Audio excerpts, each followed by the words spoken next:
For 16 months, Hannah Pierce had survived on numbers. Rent past due notices, $3.84 left on an EBT card, and a calendar where after the holidays meant never. On Christmas Eve, after 3 doors closed in her face, she did something a proud mom would swear she'd never do. She walked into a roadside diner and asked strangers for hot water so her twins could eat oatmeal. But what happened in the next 60 seconds would pull 200 Hell's Angels into a town that had trained itself to look away. This is Cole Bishop Hart and Hannah's story, and it doesn't go the way you'd expect. And the part nobody could have predicted is who tried to stop the help. Before we continue, please subscribe to the channel and let us know where you are watching from in the comments. Enjoy the story. Please, Hannah said, voice thin as paper. Just hot water. That's all. The sign on Mabel's Lantern Diner's front door said 10 minutes until we lock up, written in thick marker under a smudged wreath sticker. Hannah read it twice, because counting was how she kept panic from driving. Her red knit beanie had a torn pom-pom that bobbed when she shifted weight off her swollen left ankle. Every step made her boots squeak on wet tile, and every squeak reminded her she didn't belong in warm places anymore. Noah and Lily stayed close, tucked behind her coat like 2 little shadows. Noah's cough was dry and stubborn. Lily didn't cough. Lily clutched a small, stuffed reindeer with one missing eye and watched plates of food drift past like they were on another planet. The diner smelled like burnt bacon and coffee, and wet wool drying by the heater. The radiator behind the counter clicked steadily, a metronome for the last 10 minutes of the night. Hannah approached the register, holding a paper sack like it could fall apart and take the last of her pride with it. The waitress, Louise, gray hair pulled back, eyes tired but not unkind, looked up, then looked past Hannah to the back booth. Men in leather vests filled a long table, patches on their backs that made people lower their voices without being told. "What can I get you?" Louise asked, careful. Hannah swallowed. "A cup of hot water. I have oatmeal packets. We can pay." Louise's gaze flicked to the closing sign. "I'm supposed to shut the kitchen down," she said, and it sounded like an apology she'd practiced. Before Hannah could answer, a father in matching holiday sweaters slid between them, as if Hannah carried bad weather inside her coat. He moved the sugar caddy away from the edge like it might get stolen. "Ring me up," he said to Louise, loud, eyes forward. "We're in a hurry." Hannah stepped back, ankle protesting, shoulders folding inward to shield the kids. Rejection number 1 landed clean. No insults, just erasure. She tried again, softer. "Ma'am, just water. We'll stand outside with it." A business traveler with a laptop bag leaned toward Louise and whispered, not quite quiet enough, "Can you move them? I don't want problems." Problems. Like hunger was contagious. Louise's eyes dropped. The traveler walked away without looking at the twins once. Rejection number 2 was colder. Hannah guided the kids toward a small table near the window, hoping the glass could hide them. The wind hit the pane with a soft rattle. Outside, snow drifted under the parking lot lights, and the darkness beyond Route 19 looked endless. A teen couple in a booth laughed, phone tilted. Hannah caught the tiny red recording light before she caught the smile. The boy flicked a single fry toward the floor, letting it skid near Noah's boot like bait. Noah froze, instinct warring with shame. Hannah stepped forward and covered the fry with her own boot. She shook her head once, small and firm. The teens laughed anyway, the phone still tilted toward the twins. Rejection number 3 wasn't loud. It was humiliating. And then the last rejection came from people who wore kindness like a uniform. 3 women in matching holiday scarves stood near the door with clipboards decorated in snowflake stickers. Hannah recognized their smiles from the giving tree photos. One of them looked Hannah up and down like she was checking for stains. "We need to keep the diner peaceful," she said sweetly. "There are families here."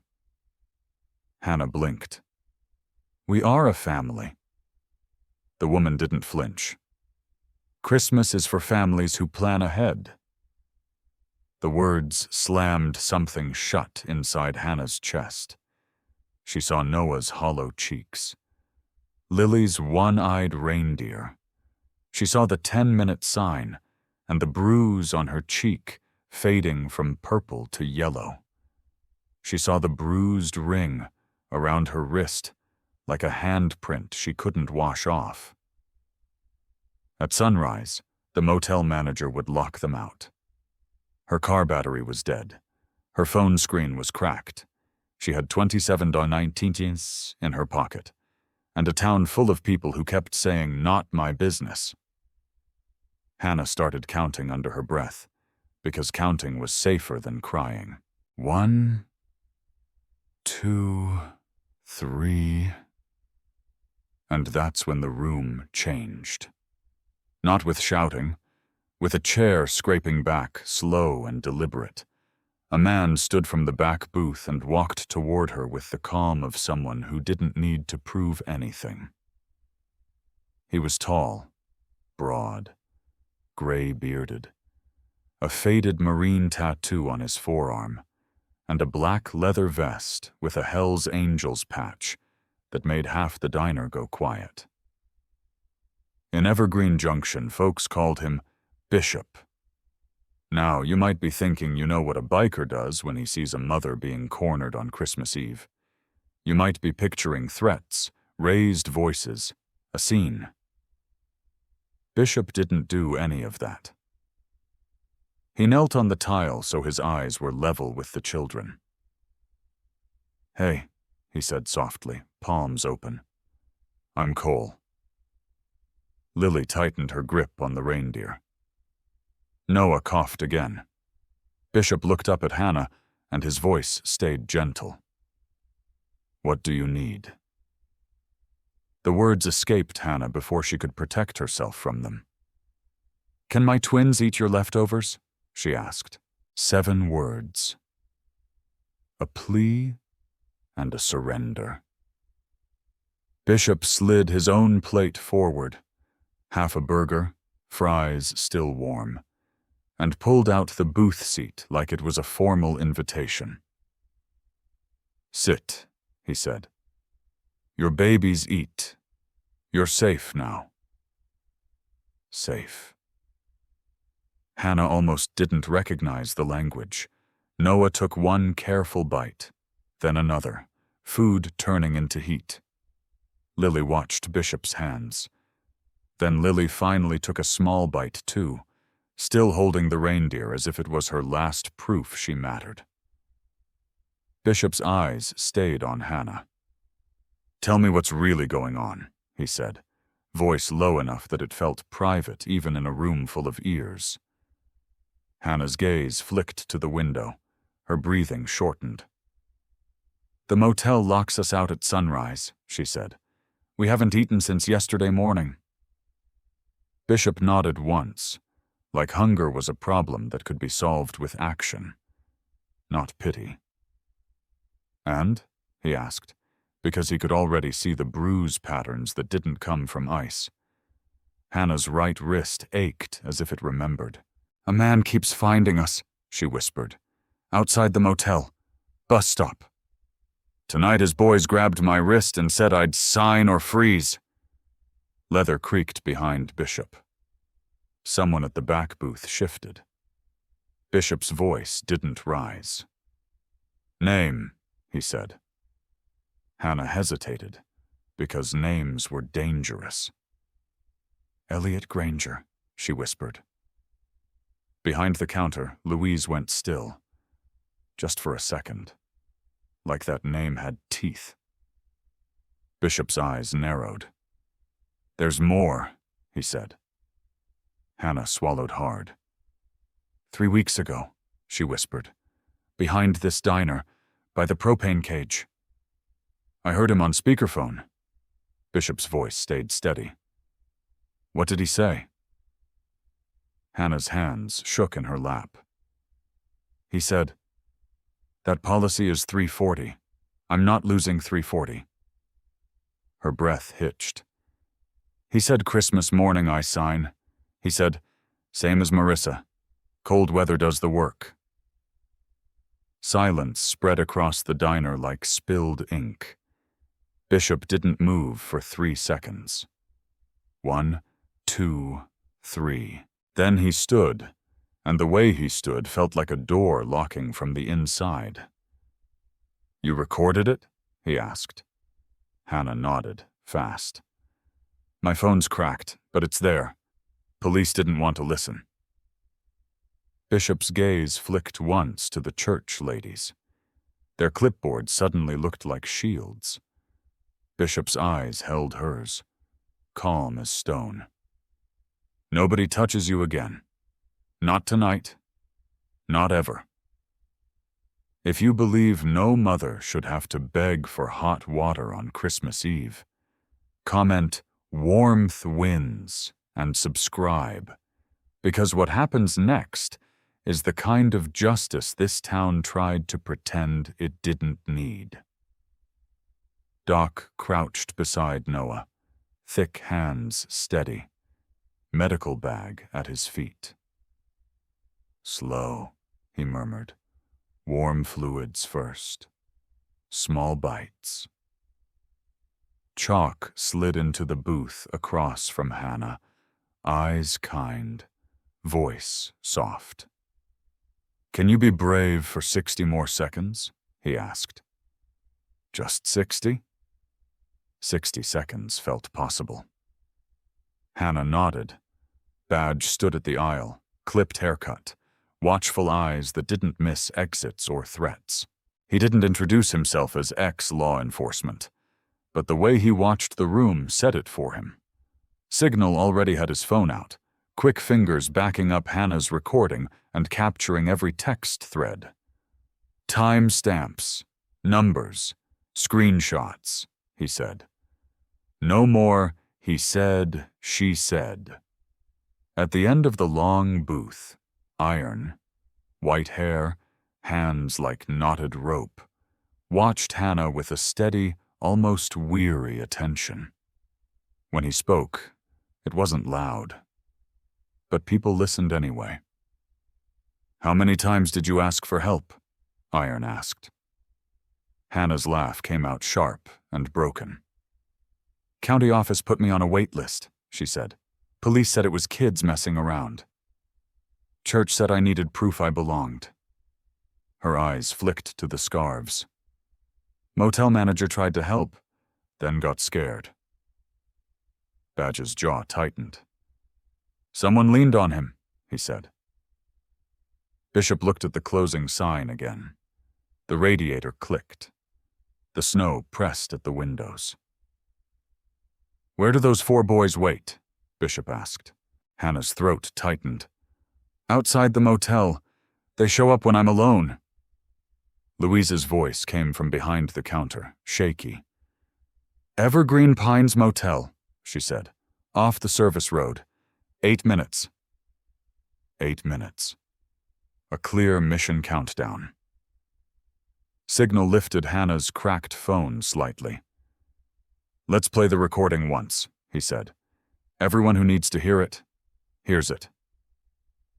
The diner heard Elliot Granger's voice, scratchy but unmistakable. Keep her scared, not bruised. Understand? A pause. 2 more days. Christmas morning, she signs. A pause. That policy is 340. I'm not losing 340. A pause. Same as Marissa. Cold weather does the work. Another voice. And the kids? Granger again, flat. They won't matter once it's filed. Louise covered her mouth. Her shoulders shook once. From the counter, Frank Dobbins, a retired trucker, set his coffee down too hard. That's his voice, Frank said, hoarse. He helped my niece after her husband passed. Folks called him a saint. Iron didn't blink. Saints don't talk like that, he said. Louise swallowed, eyes wet. I heard him out back that night, she admitted. I told myself you'd called the police. I told myself it wasn't my business. Her hands trembled as she slid a folded napkin across the table toward Badge. License plate, she whispered. I wrote it down. I couldn't throw it away. Badge unfolded it slowly, eyes narrowing at the letters and numbers, like they were finally giving him permission to act. Badge tucked the napkin into his wallet like it was a warrant waiting to happen. Then he leaned toward Hannah, voice calm and procedural. Walk me through the paperwork, Badge said. Start at the beginning. Don't guess, just facts. Hannah stared at the steam rising from Noah's soup, because it was easier than staring at the men in the parking lot. He found me at church, she said, right after my husband died. He said he was a benefits coordinator. He told everyone he did it for free. Chalk's eyes softened. And then it wasn't free, he said gently. Hannah nodded once. Processing fees, she whispered. 200 here, 150 there, always cash. He said it was faster. Doc's jaw tightened, just a notch. He didn't speak. But his hands paused on his medical bag, like he was holding himself back from doing something he knew better than to do. Badge kept it clinical. Did he keep you alone when you signed? Always, Hannah said. He'd say, the Lord helps those who do things the right way. And then he'd move me into a side office like I should be grateful for privacy. What did you sign? Badge asked. Hannah's throat worked. An authorization to release benefits. He wouldn't let me take a photo. He promised copies in the mail. Signal looked up. And the mail never came, he said, fingers already typing. Hannah nodded. He said the holidays mess everything up. He said, let's not make this harder than it needs to be. Badge's eyes narrowed. Did your address change on anything? Hannah flinched. Yes, she admitted. He said he'd update it so the checks wouldn't get lost. After that, I stopped getting letters. Intercepted, Badge murmured, more to himself than anyone. Chalk's voice stayed warm. Hannah, he said, did he ever mention a notary? Hannah's face drained. Christmas morning, she whispered. 9 o'clock. He said if I missed it, the policy would close and I'd lose everything. Do you have that in writing? Badge asked. Hannah fumbled for her phone again, hands shaking. Signal gently took it, scrolling with care. There, Signal said, turning the cracked screen so Badge could see. Text from an unknown number. Notary APT 1225, 9 o'clock a.m. Don't be late. Timestamp is 6:12 p.m. Badge exhaled slowly. That's your countdown, he said. He picked Christmas because offices are closed, and you'd be isolated. Iron finally spoke again, voice low. That's not paperwork, he said. That's a trap. Louise wiped her eyes with the back of her hand, then surprised herself by stepping closer. He runs the giving tree, she said quietly. Granger. He's always here in December, smiling, taking photos. Louise swallowed hard. 3 weeks ago I saw him in the lot after closing, she admitted. 4 young men by his SUV. I told myself they were his nephews. Frank's stare stayed fixed on the booth. Marissa Dale, he said suddenly, like the name had been sitting on his tongue for years. Folks said she froze in her trailer during that big storm. Hannah's breath caught. Granger said her name, she whispered. Frank's hands trembled around his mug. There were rumors, he admitted. A storage unit behind the car wash. Files, phones. People said he kept client stuff there.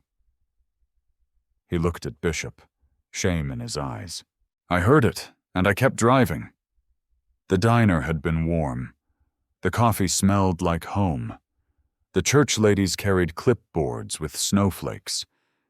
But beneath all that, there was a machine. Quiet. Organized. Built on people's silence. What Hannah didn't know was whether she'd walked into the only safe room in town, or the last place Granger's boys would ever let her leave. Outside, the wind rattled the glass again.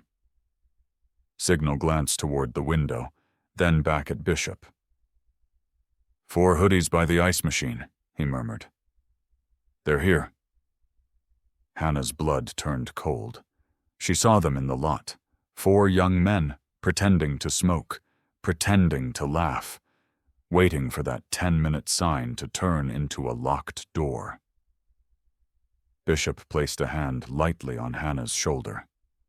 Not gripping, not owning, just steadying. Keep the kids eating, he said softly. You look at me. Chalk leaned closer, voice like a blanket. 2 minutes, he whispered to Hannah. Just 2 minutes at a time. 2 minutes, Hannah nodded, counting it inside her head. Bishop stepped away from the booth, toward the side wall where the noise of the diner softened. He raised his phone, and he made the call that didn't sound dramatic until you realized what it meant. Raymond, it's Cole. A pause that felt heavy. I need every brother within 50 miles at Mabel's Lantern. Now. Another pause. What's going on? Raymond, Old Saint Maddox asked, voice low, steady. A mother and her twins are being hunted over a 340 policy, Bishop said. We're not waiting for the system to take its time on this one. Old Saint didn't hesitate. Say no more, he replied. We're coming. The line went dead. And that was it. No questions about proof, no speeches about consequences, just a simple commitment, because brotherhood wasn't a slogan to them, it was a procedure. Signal checked his messages. First wave in 16 minutes, he said. Full turnout by midnight. 16 minutes. Outside, one of the hoodies kicked snow at the curb like he was bored. Inside, Lily's one-eyed reindeer lay on the booth seat for the first time all night. Lily's hands were finally busy holding a warm spoon.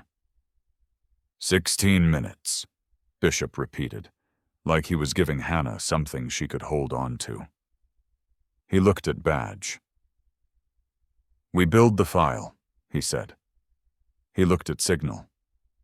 We lock the evidence, he added. He looked at Chalk and Doc. We keep this family calm and warm, he finished.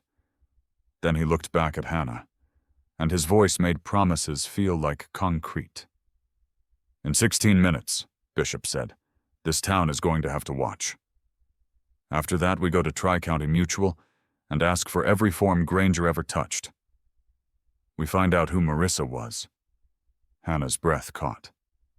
Marissa. She died, she whispered. Bishop's eyes stayed on hers. Then we make sure he doesn't get a second one, he said.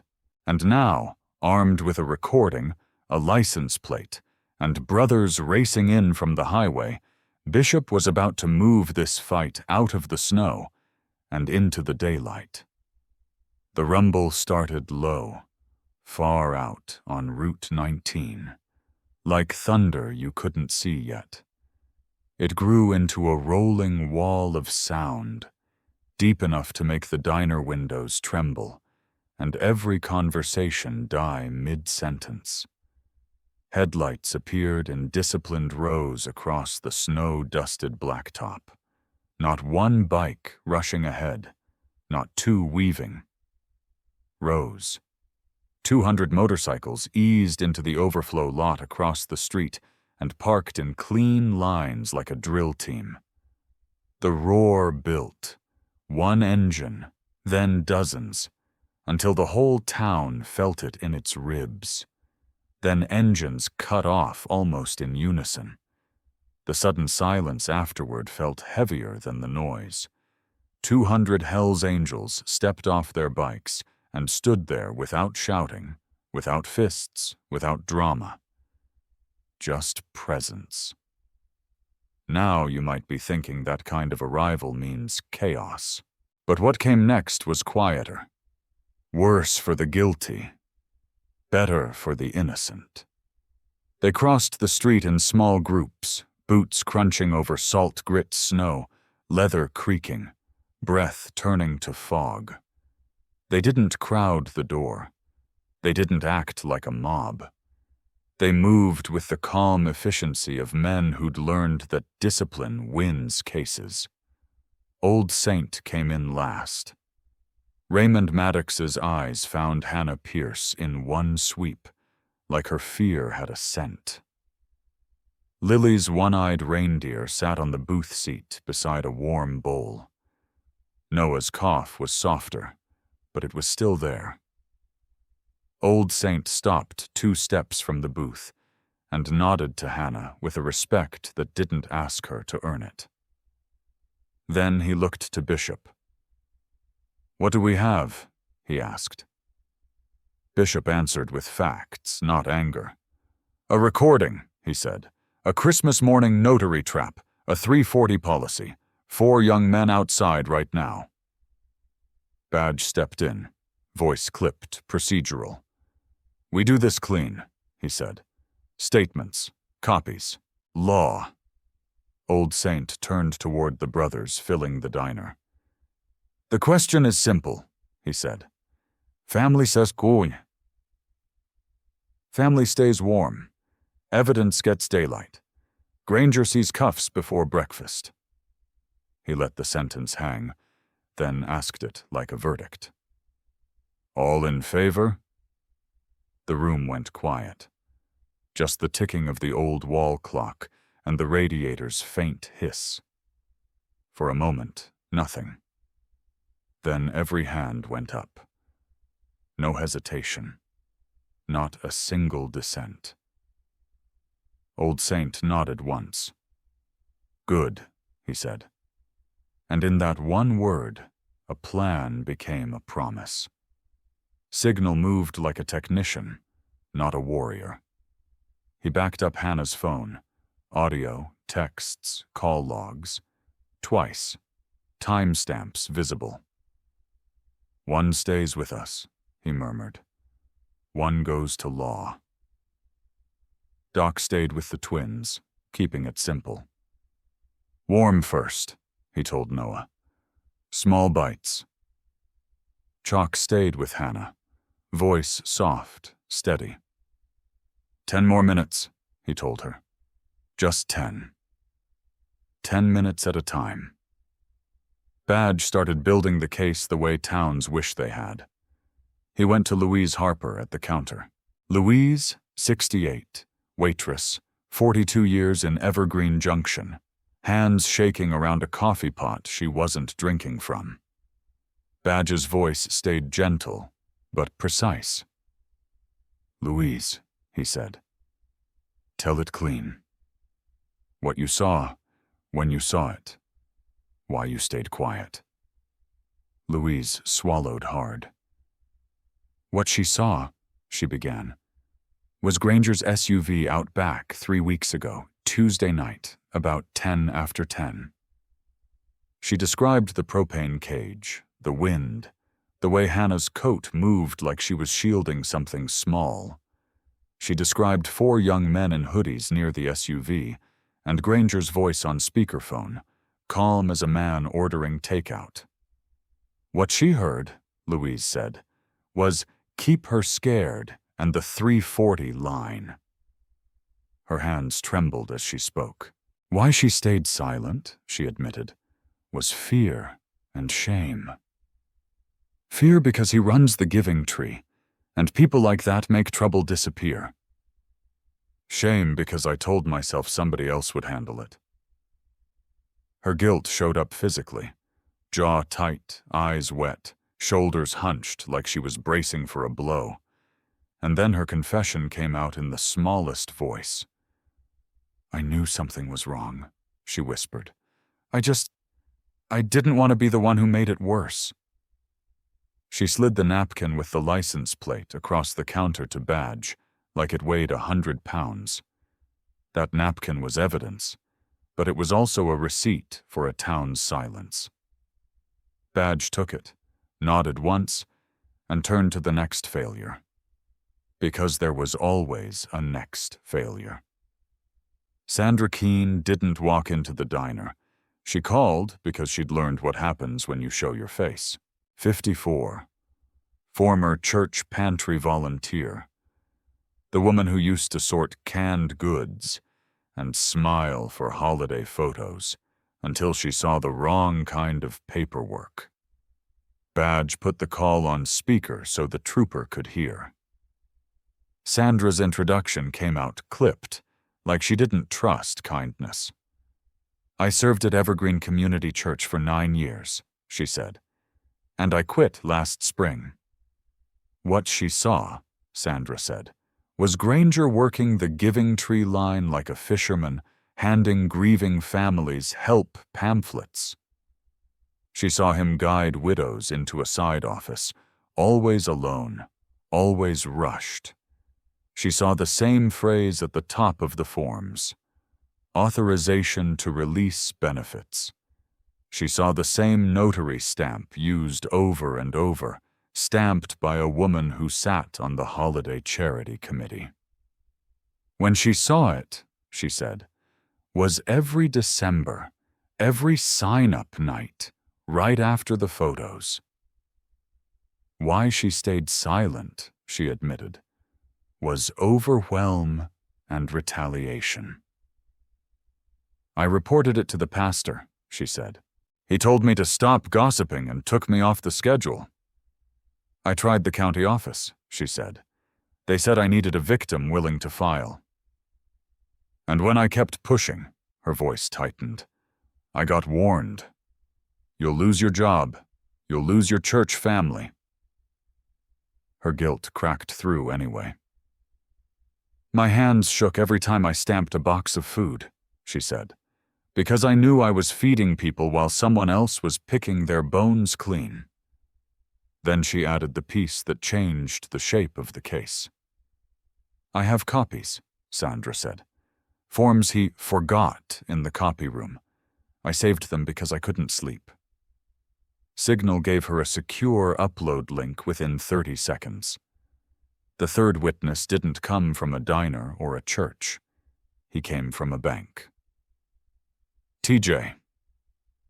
Morales was a teller who'd learned the hard way that numbers can be dangerous. Anonymous, because he still had a job to protect, and because he'd seen what happened to people who didn't play along.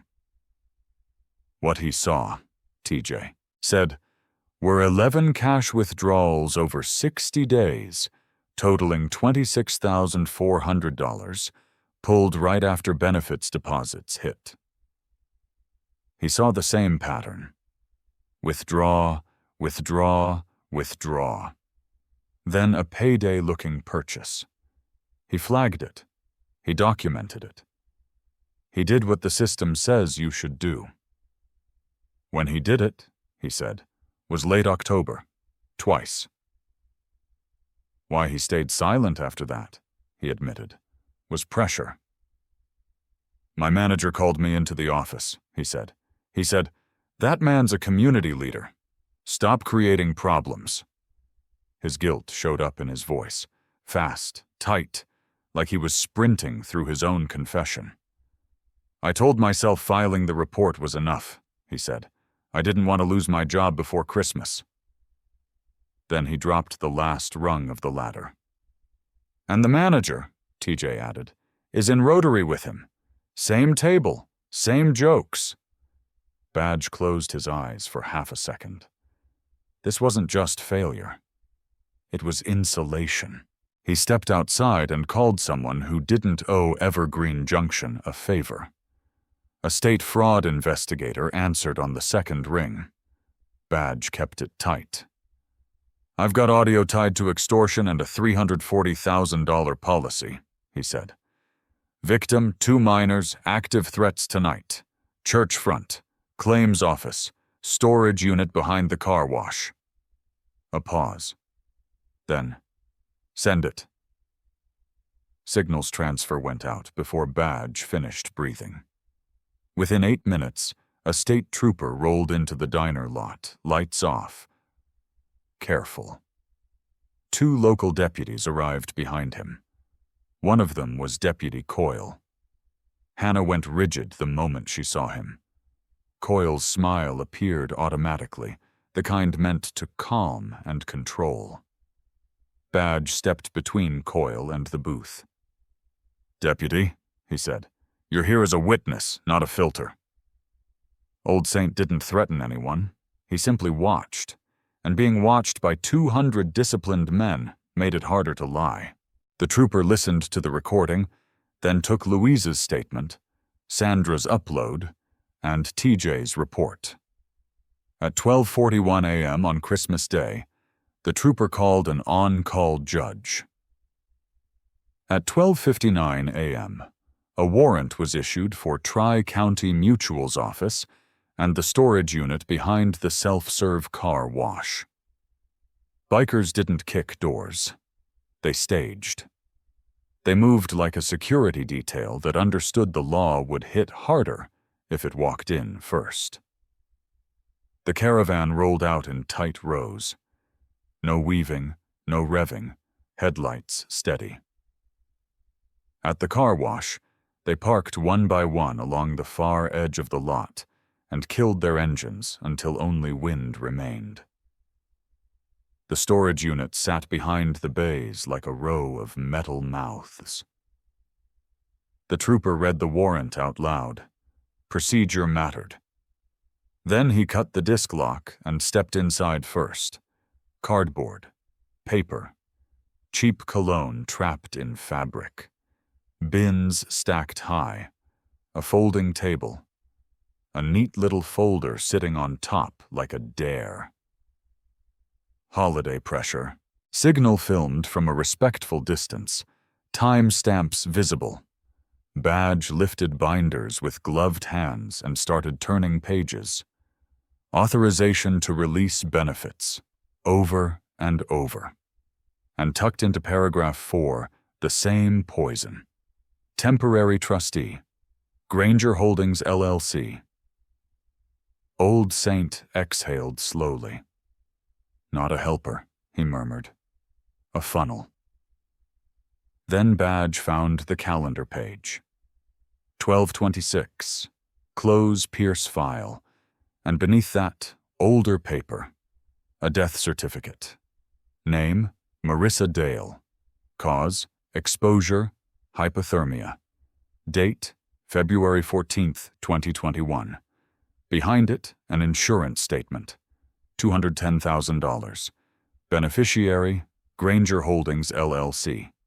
Taken out, December 3rd, 2020. 7 weeks. Same winter. Same method.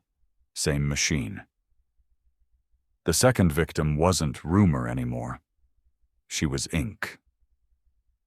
The trooper's voice went low. That's a pattern, he said. That's not an accident. Badge turned another page and found the notary stamp. It matched the name Sandra had just mentioned, one of the holiday charity women. Rung 4. Not just silence, participation. The trooper's radio crackled. "Visual on suspect vehicle," a deputy said. "Lifted black truck returning to residence." No one cheered. No one smiled. They just moved. At 1:17 a.m., officers pulled up to 312 Cedar Ridge Drive, Granger's neat, respectable house with a wreath on the door and a porch light glowing warm against the snow. When they knocked, Granger opened the door wearing flannel pajama pants and an apron. He was holding a spatula. The smell of cinnamon and butter drifted out like a holiday postcard. A carol played low from a kitchen speaker. Granger blinked at the uniforms, annoyed, like he'd been interrupted. "What is this?" he asked, voice calm, practiced. The trooper stepped forward. "Elliot Granger," he said. "You're under arrest." "For what?" Granger demanded. The trooper didn't debate. "Insurance fraud," he said. "Forgery, extortion, tampering with records, intimidation of a witness." Hands guided Granger's wrists behind his back. Not violent, final. Granger's mask snapped into place. Professional empathy. Wounded offense. "This is a misunderstanding," he said. "I help grieving families." The trooper read him his rights right there on the porch, breath turning each sentence into smoke. Granger stared past the officers into the dark, like he expected a friend to arrive and erase this. Across the street, parked in silence, were bikes. Not roaring, not circling, just present. At 1:23 a.m., the trooper's radio confirmed it. "Suspect in custody." Later that morning, the bail recommendation would land hard, high enough to keep Granger behind bars while the daylight did its work, with a no-contact order attached before his coffee could cool. Hannah didn't need to see the cuffs. What she felt in the back seat of a warm SUV, Chalk beside her, Doc buckling the twins in carefully, was something she hadn't felt in 14 months. Stillness. The kind that happens when the monster finally stops moving. But what Hannah still didn't know, what none of them knew yet, was how deep Granger's paper trail ran inside Tri-County Mutual, and whether the town that let him operate for years would pretend it never happened. Justice had been served. But justice wasn't the ending. It was only the beginning. At 2:06 a.m., the heater in Bishop's truck finally started blowing real warmth, and Hannah didn't know what to do with it. Heat used to feel temporary, like a favor that could be revoked. This heat stayed. It loosened Noah's cough, softened Lily's tight grip on her one-eyed reindeer, and made Hannah's shoulders drop a fraction. Doc rode in the back seat beside the twins, voice low and steady. "Small sips," he reminded them. "We go slow. Your stomach's been doing without. We don't punish it by rushing." Chalk sat turned halfway toward Hannah, like his whole body was a promise. 2 minutes at a time, he said. "That's all you have to do." Hannah stared out at Route 19 sliding past, snow falling in thin sheets under the streetlights. She kept seeing the diner's sign in her head.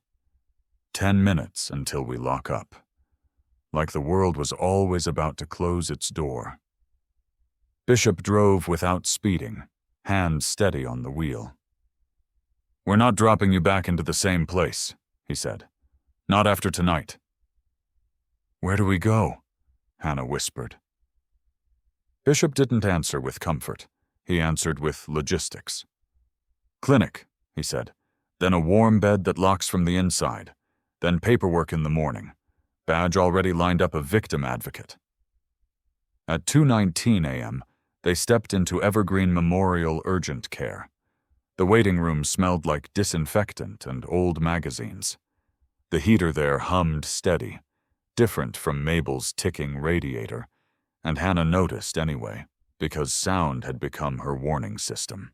Doc handed the intake nurse a one-page summary Signal had typed in the car. Names, ages, weights, symptoms, and the words risk of malnutrition underlined once. He spoke softly, but there was no room for dismissal.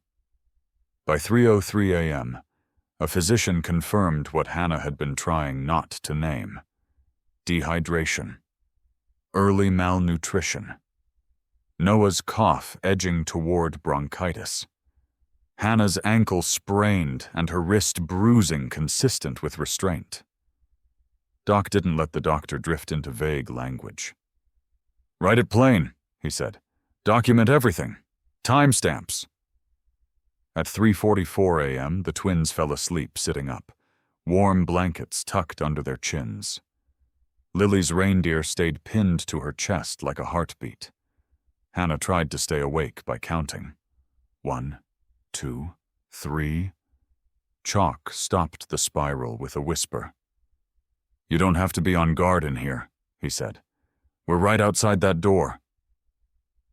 And they were. Badge and Signal in the hallway, like a quiet wall. Bishop leaning by the vending machine, eyes open, Iron sitting like he'd been built for waiting rooms. At 6:12 a.m., the sun came up pale and reluctant, and Evergreen Junction tried to act like it was just another Christmas morning. Granger didn't get that luxury. At 7:08 a.m., Badge walked Hannah into the county courthouse annex. A victim advocate named Marlene Rivera met them at the door. Practical, calm, the kind of person who'd learned to hold trembling hands without letting the world see hers. "We're filing an emergency protective order," Marlene explained. "No contact, no third parties, immediate, and we're requesting temporary emergency custody protections while services are arranged." Hannah's stomach flipped. "He'll get out," she whispered. Badge shook his head. "Not today." Signal slid a printed transcript of the audio across the table. Time stamps visible. The line, "That policy is 340, highlighted. Sandra's scanned forms were stapled behind it. TJ's bank report sat on top like a weight. At 7:54 a.m., the judge appeared on a screen, robe on, hair still uncombed. She listened once, then again. At 8:06 a.m., she signed the emergency order. She ordered Tri-County Mutual to freeze the Pierce policy and back pay immediately. She set Granger's arraignment for 9:12 a.m. When the printer spat out Hannah's copy, the paper felt warm in her hands. Paper used to mean threats. Today, paper meant walls. Across town at 9:12 a.m., Granger stood in front of a judge and tried to wear his mask. Misunderstanding, service, faith. The prosecutor read the charges clean: felony insurance fraud, forgery, identity theft, theft by deception, extortion, intimidation of a witness, and child endangerment. Bail was set so high the room went quiet. The judge remanded him to custody. No debate, no special treatment, no Christmas miracle for the guilty. The town expected the bikers to make noise about it. They didn't. Old Saint stood behind Hannah like a shadow that had decided to protect instead of haunt. Bishop kept his hands in his pockets. Badge spoke only to the trooper and the advocate. Signal filmed interactions for accountability, not attention. By noon, investigators walked out of Tri-County Mutual with boxes of files and hard drives. One assistant admitted she'd been pressured to push documents through without giving copies. The storage unit evidence blew the case open, and the second victim's name, Marissa Dale, stopped being rumor and became ink. In Evergreen Junction, consequences were rare. That day, they were mandatory. At 2:47 p.m., Iron handed Hannah a key. Not a motel key card. A real key. "Apartment 3B, he said. "Pine Street. Quiet building. Locks work. Heat works." Hannah stared at the brass like it was too heavy for her hand. "How?" she whispered. Old Saint answered because he believed in naming reality. 3 chapters threw in, he said. Toy run money was already collected. We redirected $8,200 for first month's rent, security deposit, and basic furnishings. No loans, no strings. That night, Hannah stood in apartment 3B and listened to the radiator tick. Tick, tick, tick. In the diner, ticking had been a countdown to rejection. Here, it was just heat doing its job. Noah explored the living room like it was a new country. Lily placed the reindeer on the couch cushion like it belonged there. Chalk crouched to Lily's level with a small sewing kit. "Mind if we fix something?" he asked. Lily hesitated, then offered the reindeer slow. Chalk stitched a simple black button where the missing eye had been, careful and patient. It wasn't about the toy. It was about repair. That first night, Hannah kept walking back to the front door just to test the lock. Click, locked, click, locked again. It was such a small sound, but it steadied her more than any speech. Bishop showed up with a grocery bag and didn't make it dramatic.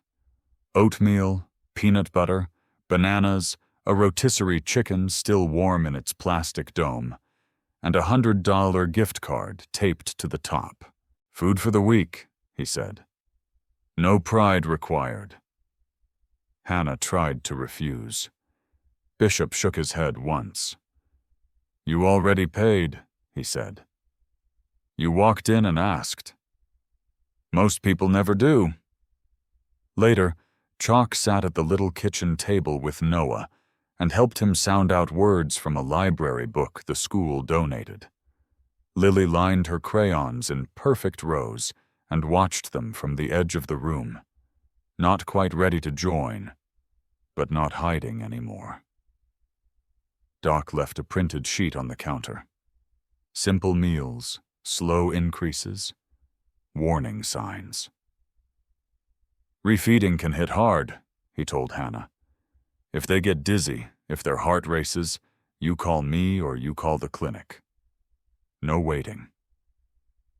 In the weeks that followed, Old Saint quietly organized what he called the Warmth Ledger, donations from 3 chapters, tracked like a budget, not a miracle. By spring, the ledger showed $42,000 raised for short-term housing, car repairs, and emergency groceries for families flagged by the clinic and the schools. No speeches, just receipts. And Hannah, for the first time in 14 months, started to sleep for more than 2 hours at a time.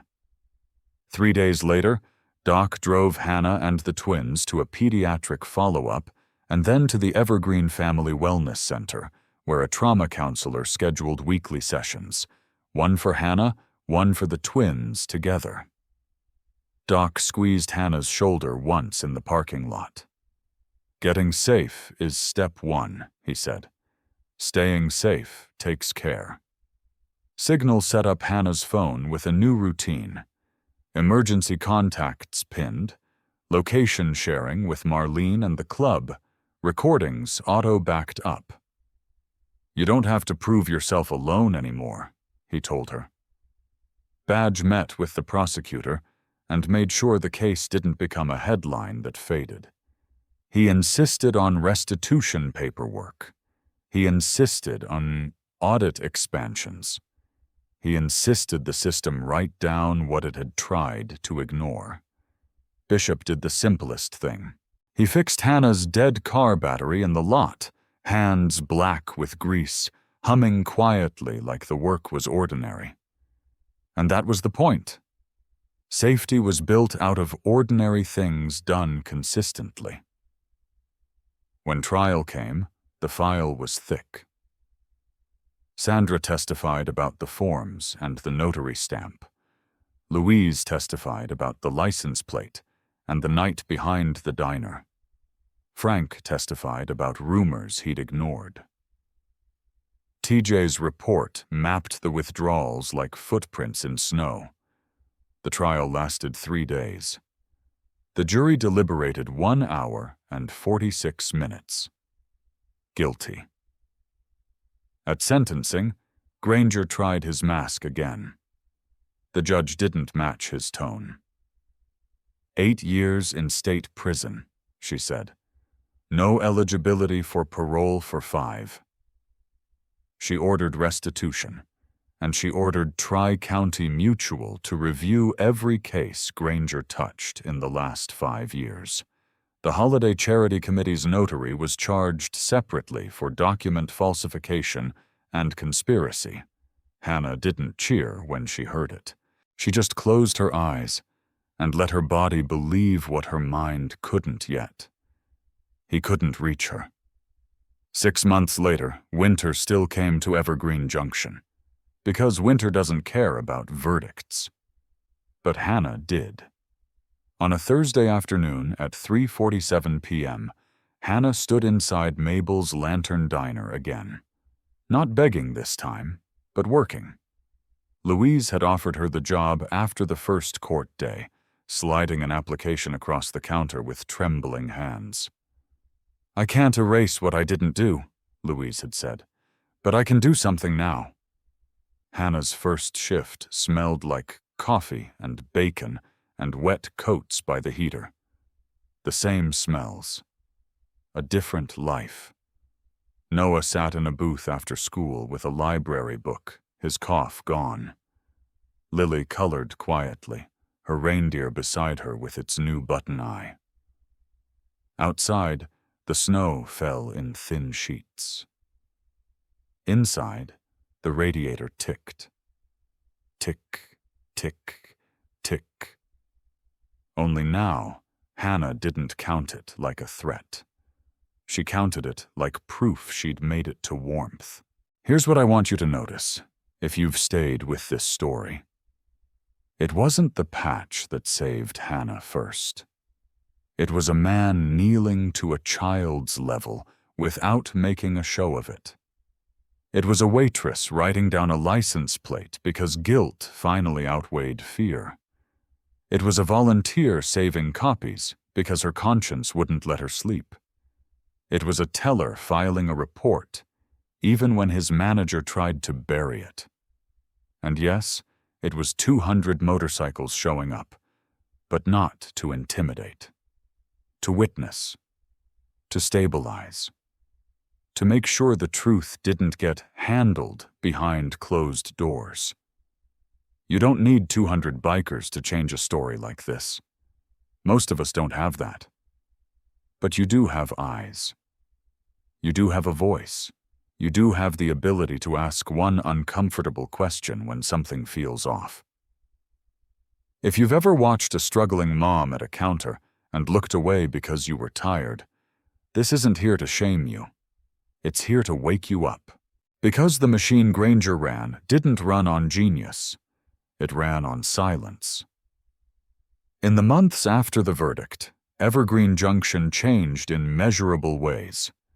Tri-County Mutual reopened 62 cases tied to Granger's coordination. And Mabel's Lantern Diner started a standing tab called the Warm Water Fund. No sign, no spotlight, just a note behind the register. If someone asked for hot water, they got it. If someone needed a meal, it was covered. In the first 6 months, That fund paid for 214 meals and 6 motel nights during storms. 1 year after that Christmas Eve, Hannah stood in apartment 3B with a small tree in the corner and laughed when Noah tried to hang an ornament upside down. Lily placed her reindeer under the tree like it was guarding the presents. Hannah ran hot water at the sink until steam rose. Oatmeal for the kids, coffee for herself. Warmth on purpose. If this story moved you, subscribe and share it with someone who needs a reminder that protection can look like patience. And in the comments, tell me this. Where are you watching from? And who was the person that made you feel safe when you needed it most? Because sometimes the difference between freezing and surviving is one person choosing not to look away. And sometimes it starts with the smallest request in the world. Just hot water. That's all.